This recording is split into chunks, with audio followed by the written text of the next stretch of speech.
Do you want to know how you can log into your 10bet account? If yes, then this video is for you.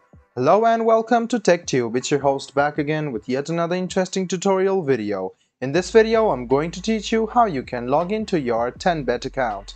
Go ahead and open any browser and then search for 10bet login. Go ahead and search for 10bet login and then click on the first link which appears on your screen. It will take you to the official page of 10bet.uk. You can see a login on the top right hand side of your screen. Go ahead and click on it and you can see this login portal pop up on your screen. What you need to do now is write down your email address or phone number or your email or username on the top of your box over here. After you write down your username or email, go ahead and go to the second box and write down your password. Then click on this eye icon and check your password once again. If you want yourself to remember you, go ahead and click on remember me and your browser will remember you. The next step is to click login. This way you can successfully log into your 10bet account.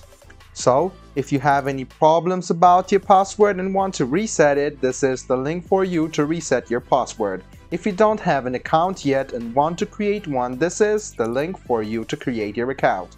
This was a video on how you can log into your 10bet account. I hope this video was helpful for you. If you still have any kind of confusion, please do mention us on the comment section down below. Like the video, subscribe to the channel and do hit the bell button for more. Hope to see you in the next video as well. Until then, goodbye, take care and make sure you enjoy.